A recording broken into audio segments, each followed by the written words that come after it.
Ito na, alright. So guys, nandito tayo sa vlog natin at sa ngayong vlog is maglilinis tayo or mag-water change tayo nitong tub natin. Kita nyo naman napakaraming mga lumot. So i-scrub natin yan. Huwag kayo mag-alala. Dinisinfect ko muna tong scrub na to bago ko natin gagamitin dito sa ating tub. Okay? At syempre hindi natin aalisin yung isda dyan.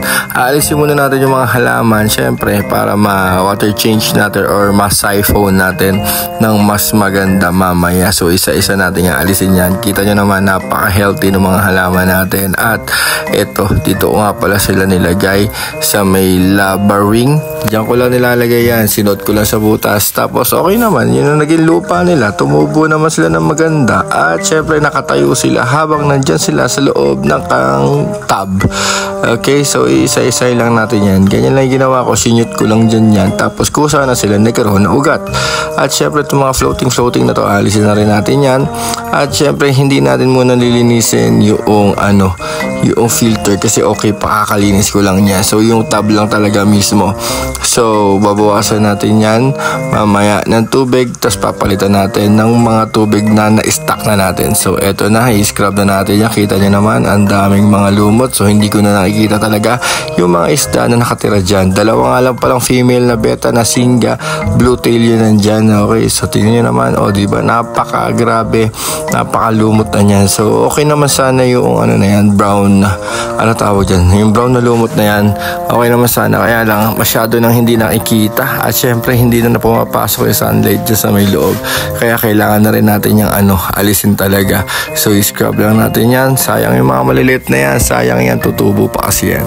So ganito lang gagawin natin yan, i-scrub lang natin yan. Syempre pati bottom, kita nyo naman napaka-brown talaga ng algae na nakadikit dito sa ating tub.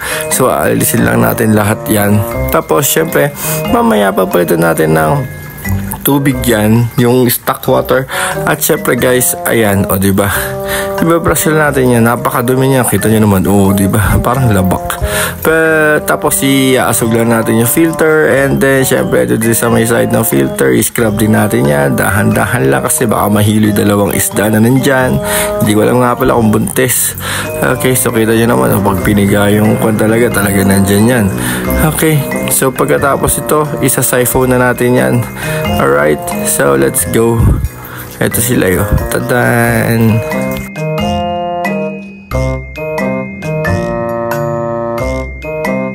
At kinuha na nga pala natin yung DIY na siphon natin. So meron lang tayong bote doon sa may dulo. Tapos syempre may hose. Mahaba nga pala yung hose na yan para in case na malayo yung pagtatapunan is pwede nyo siyang i-shoot na lang doon sa may labas.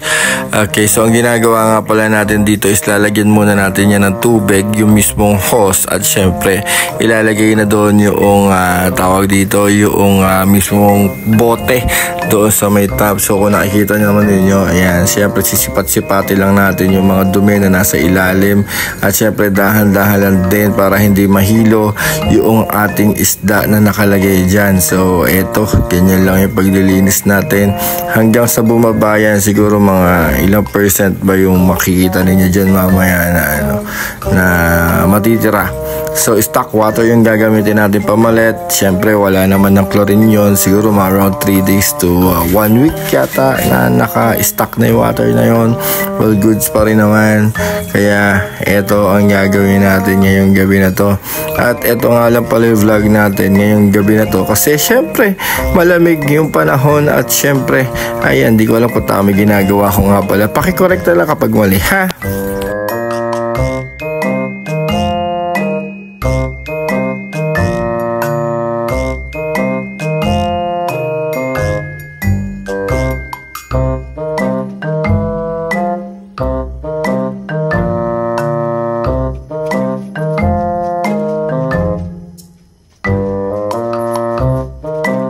At ito, kinuha na nga pala natin yung ipapalit nating tubig. So syempre ganyan ang gagawin natin. Ibubuhos natin yung mismoong lalagyanan ng tubig o yung tubig doon sa may loob. At syempre papatamain natin yan dito sa ating kamay. Ayan, 13 liters nga pala yan guys na Wilkins 16 yata. Basta yun yata yung pinakamalaki na bote ng Wilkins as of, ay hindi pala. Okay, so dire-diretso lang tayo maglagay ng tubig dyan. At syempre kita nyo naman kulang pa. So kukuha pa tayo ng isang basta ko ilang litro yan na tubig. Okay, so yan nga pala yung laman ng ating tub, dalawang ganyan.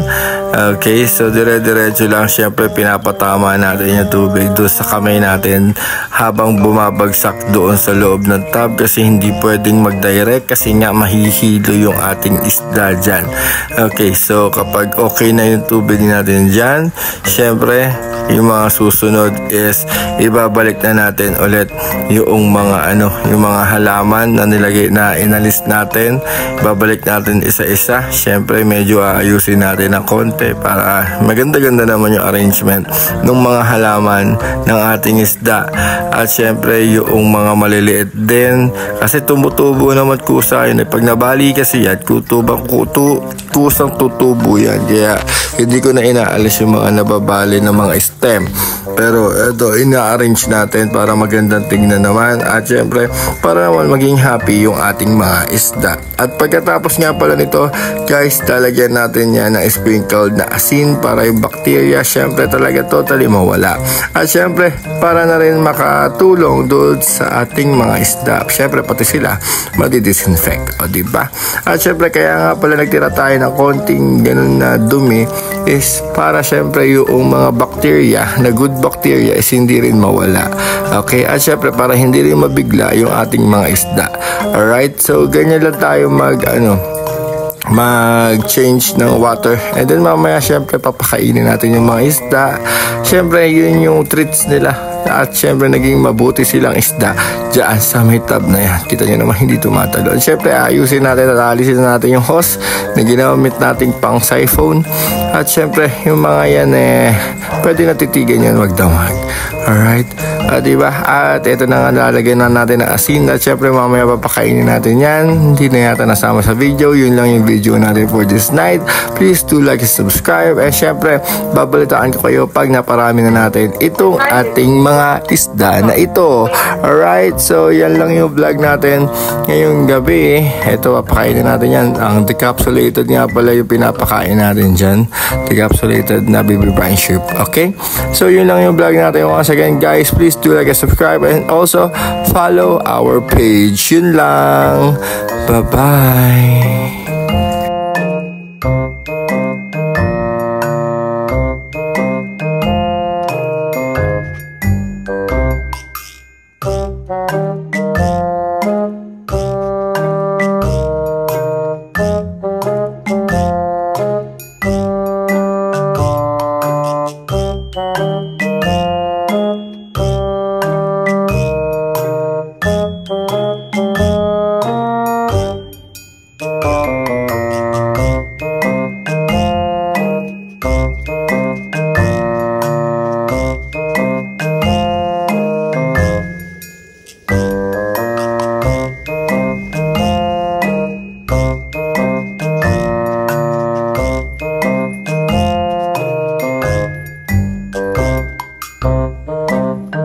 At eto na nga pala yung itsura ng ating tub pagkatapos nating mag-water change. O, kita nyo naman, o, diba? Nakatayo talaga yung mga halaman. At syempre, yan, kita nyo naman, masaya na ulit yung ating mga isda. Bye-bye!